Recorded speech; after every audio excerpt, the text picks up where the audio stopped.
順天者昌，逆天者亡。喺我哋每一個人嘅人生當中呢，都有一股生命之流嘅。只要我哋順翻住呢股生命之流嘅流動嚟到行我哋嘅人生路嘅時候呢，所有嘅問題都可以得到解決咯。呢個呢，就係今日想同大家介紹嘅呢本書《這才是吸引力法則》入面嘅作者 Abraham Hicks 所提倡嘅人生最重要嘅智慧咯。其實人生咧真係得兩條路嘅咋，一係就係順流，唔係嘅咧就係逆流咯。咁中國人嗰句說話順天者昌，逆天者亡，就係講緊呢個意思嘅咋。其實呢句說話已經係蘊含咗我哋每一個人嚟到呢個天地之間，點樣去看待我哋嘅人生嘅全部嘅道理噶啦。喺我哋生命嘅每一刻，基本上都係只係得呢兩條路嘅咋，順流定係逆流呢？咩順流呢？順流就係你會覺得好輕鬆嘅，你會覺得好容易嘅，你會覺得好稱心如意嘅，你會覺得好順嘅，你會覺得好放鬆嘅，又或者簡單啲嚟講，你會感覺好咯，你會 feel good 咯。調翻轉頭嚟睇啦，咩係逆流啊？逆流就係艱辛努力奮鬥咯，對抗咯，拼命咯，同佢死過咯，捱咯，死頂咯，又或者簡單啲嚟講就係 feel bad 咯，感覺唔好咯。咁吸引力法則就係同緊我哋講，所有我哋想要嘅嘢咧都係順流之處，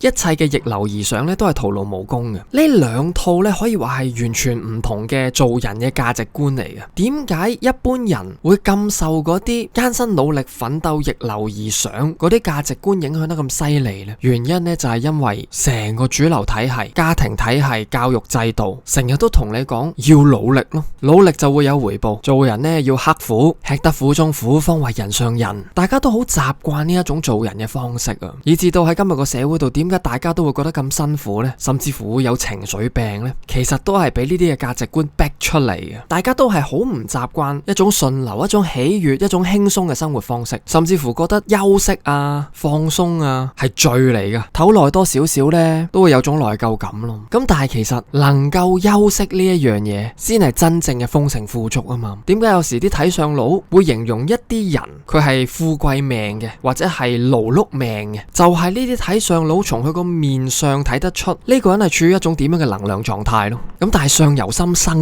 面上嘅嘢都可以改嘅。其實好多嘢都係講緊你點樣睇，你點樣諗嘅啫。好多嘢呢，其實你真係唔使同佢死過嘅，或者就係如果你而家心入面有啲咩難題呢，解唔開嘅，或者屈住咗好多年嘅，好有可能就係因為你一直喺度同緊個問題對抗，所以先至繼續加咗個能量喺佢身上。其實比較順流啲嘅做法就係，我哋可以接納當下可能我哋真係解決唔到個問題先，然後我哋將我哋嘅注意力先放喺其他嘢身上，我哋唔好理個問題住。當你個人嘅能量提升翻嘅時候呢，嗰個問題可能就不藥而愈，迎刃而解噶啦。好多時人呢，成日會傾側咗落去個頭腦嗰度，個理性嗰度啊，以為我計劃好佢啊，我考慮得周全啲啊，就可以解決到個問題咯。咁可能有啲問題都得嘅，但係如果有啲問題已經去到一個死結嘅時候，你再咁樣加力落去，只會令到個結更加緊，更加難解開嘅咋。所以喺呢段時間，不如俾自己可以休息下，食啲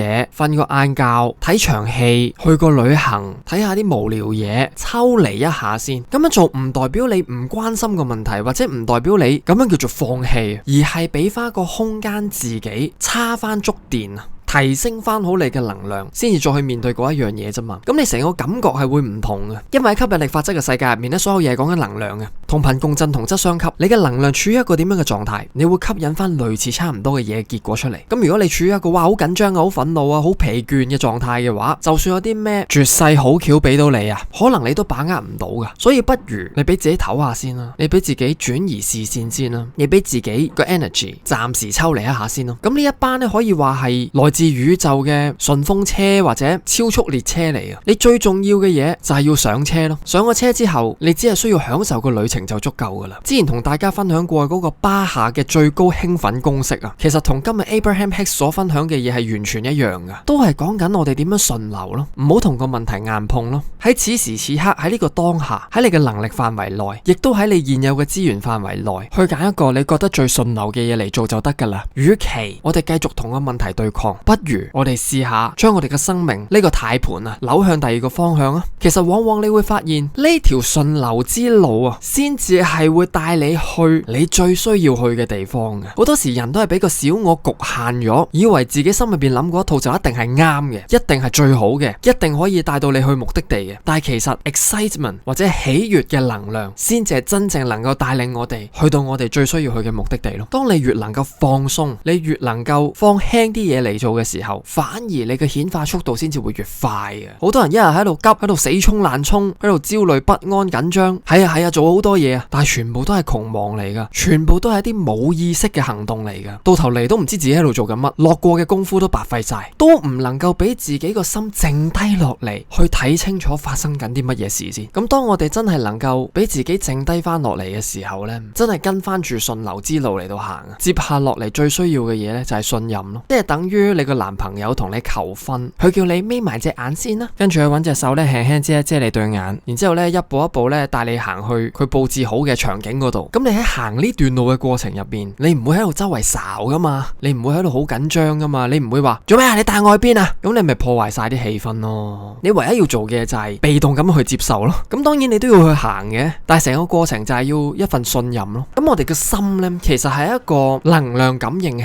嚟嘅，即係話你去面對你嘅生活嘅時候，究竟要做啲咩，唔做啲咩，你嘅靈魂呢，其實係不斷傳送緊好多唔同嘅信息俾你嘅。你係會 feel 到有啲乜嘢係順流嘅，而有啲乜嘢係伏嚟嘅，係流嘅，係個氹嚟嘅，係昆你嘅，你會知噶。只不過好多時，點解有啲人會跌咗落啲騙案嗰度，或者俾人呃呢？就係因為佢冇聆聽好自己個心咯。佢可能俾佢嘅貪念或者恐懼咧支配咗，就聽唔到佢來自靈魂嘅嗰把聲音，喂，叫住你唔好行啊，嗰度有伏噶，咁樣咯。學吸引力法則咧，好重要嘅一樣嘢咧，就係可唔可以俾自己去連結翻我哋嘅心啦，同埋就係同宇宙啊，或者同神咧，去建立翻一個正向嘅關係。其實神咧一直以嚟咧都遞緊隻手俾你嘅，好想咧拖住你去行呢條順流之路嘅。咁但係呢條路對人嚟講咧，睇落去咧係好似有啲虛嘅，好似冇乜保證或者係好唔確定嘅。咁基本上咧，吸引力法則俾我哋嘅指引咧，就係我哋只係需要翻返去當下，做啲最簡單最容易喺你能力範圍內做到嘅事就足夠噶啦。真係咧唔使同佢搏命嘅。呢條順流之路咧，亦都係最少阻力之路。當有一個障礙喺我哋面前出現嘅時候咧，我哋只係需要好似水咁樣繞過佢就得噶啦。我哋唔需要企喺佢面前喺度鬧佢啊，或者喺度唔中意佢啊，或者喺度抱怨咯。咁所以咧，基本上人生就係呢兩條路咯。順流定係逆流咧 ？Feel good 定係 feel bad 咧？愛一定係恐懼咧？正面一定係負面咧？只要我哋喺每一刻，包括依家呢一刻、呢一刻、呢一刻、呢一刻，同埋呢一刻、同埋呢一刻、同埋呢一刻，我哋都咁樣揀，我哋都揀順流嗰條路。咁慢慢咧，路就係咁樣俾你行出嚟啦。你亦都能夠咧，可以好容易、好輕鬆咁樣咧，就去到你想去嘅目的地咯。